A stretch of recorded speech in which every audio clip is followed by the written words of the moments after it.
Ghost in the Shell bursts into theaters this weekend, but is this anime adaptation worth your time? We'll tell you right here on Screen Junkies News. I'm going in.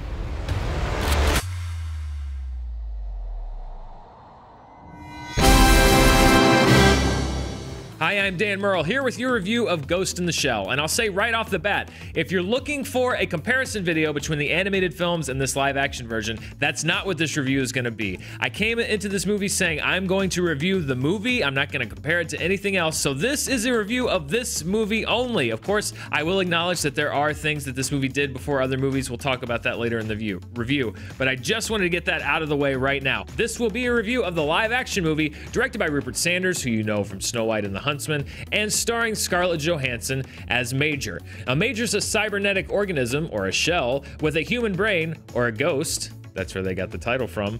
And she is investigating some crazy, spooky stuff going on as a cybernetic hacker is wreaking havoc on a technology company, the same company that's responsible for Major's very existence. Now, let me say off the bat that this is a richly beautiful film. This is a film that has great visuals. It's one of the few films that I would actually recommend that you shell out the extra few bucks and go see in IMAX 3D. Rupert Sanders really gives this film a kind of lived-in feel. It's reminiscent of what we've already seen in movies like Blade Runner and Minority Report, but it's very vibrant. It gives it its own kind of special feel. It doesn't feel like it's a ripoff. So I will say right up front that this is a beautiful looking film. The bad news is that's pretty much the only thing that stands out about this version of Ghost in the Shell, and it's really disappointing. Now, a lot of people will make the very valid point that Ghost in the Shell, the original animated film, came out in 1995. This is a film that had a massive influence on a lot of sci-fi properties, including and most especially The Matrix. The Wachowskis were very open about the fact that so many elements of The Matrix were reliant on Ghost in the Shell. And I think that The Matrix set so much of the tone for movies that came afterwards that you can't help but notice that Ghost in the Shell has a massive influence. So I'm not faulting this film for feeling tired and original because it has stuff that is similar to The Matrix or things that I've already seen before. What I am faulting this film with is the fact that the script doesn't even try to come up with new innovation. It's not just that it's reminiscent because Ghost in the Shell invented some of these sci-fi things we've seen before. It's the fact that this movie is so repetitive and so reminiscent of RoboCop and Blade Runner and so many other science fiction films that have taken the idea of humanity and machine, where the two mix and meet in the middle, and done it in so many new and interesting ways that this movie doesn't even attempt to. And I was disappointed because this movie has the look and feel of something that could have been a really groundbreaking sci-fi action movie. Instead, we fall back on the same old story as Major questions her humanity. Where does she come from? How much of her is machine and how much of her is human? It's not that these questions are bad, it's just that they've been done so many times before. And I'm really curious why, going into a movie, knowing that you're already going to be fighting the fact that so many things in the movie have been seen in other sci-fi movies, and that's not the fault of this movie.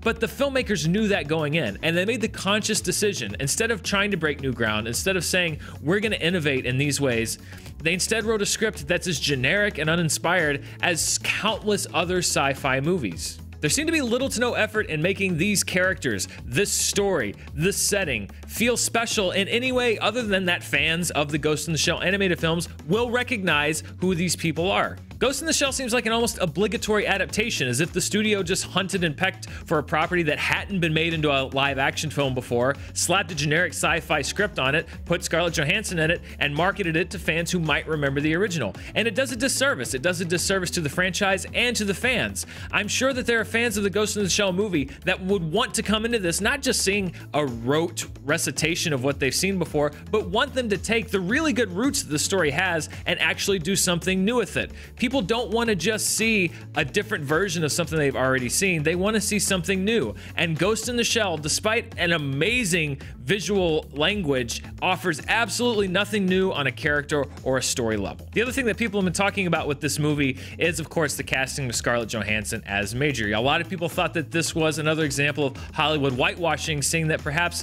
a Japanese actor could have been given this role, could have been given this opportunity to anchor a science fiction action franchise. People on the other side side, including a lot of fans of the original Ghost in the Shell manga and films, have said that the story leaves open any number of interpretations as far as the ethnicity of the character, and that they didn't see a problem with the casting of Johansson. And to be honest, I think that both sides have great points. And the film largely doesn't take a stance on it until the very end. Now, without going into spoilers, I will say that the film really wastes an opportunity to actually do something interesting with that angle. They make some story choices in the film that could have gone in a very interesting way, that could have addressed what people have said about the film and really made a statement in a way that makes sense and is contextual with the rest of the movie.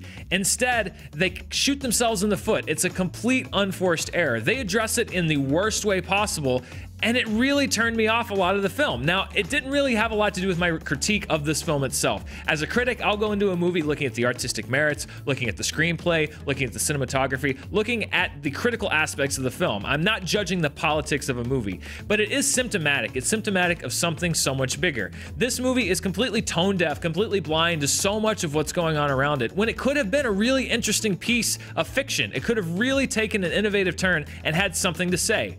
Instead, it's the same story you've seen so many times over, even when it has an open door, an opportunity to do something new, to do something original, it doesn't take it. And that's what I don't get with so much of the blockbuster filmmaking of today. Despite evidence to the contrary, a lot of studios still seem to think that all you need to succeed is a familiar franchise with a familiar movie star in the lead. What they don't understand is that fans are becoming more discerning and moviegoers are becoming more discerning. There are way too many new movies out to just coast along on the expectation that people will take whatever you give them. And you're seeing that borne out in so many blockbusters. And the ones that are succeeding, things like Get Out and things like Logan, are ones that take familiar tropes, that take familiar characters and give them a new dimension. Ghost in the Shell does none of those things. It's yet another blockbuster that offers nothing to anyone, nothing to the fans of the franchise, nothing to new fans coming to the franchise, and it serves nobody. Ghost in the Shell is a missed opportunity. It's not a bad film if you like visuals, if you like the original Ghost in the Shell and are just kind of curious about how they adapt it, or if you like sci-fi in general and are looking for something to kind of pass the time in a somewhat pleasant way, but offer you nothing new. I would recommend maybe catching this on a matinee. But if you're looking for something groundbreaking, look elsewhere. Well, what did you think of Ghost in the Shell? Let us know in the comments below. And as always, be sure to check us out right here. We've got the latest news and reviews, everything you want to know right here on Screen Junkies News. Thanks for watching. Until next time, I'm Dan Merle.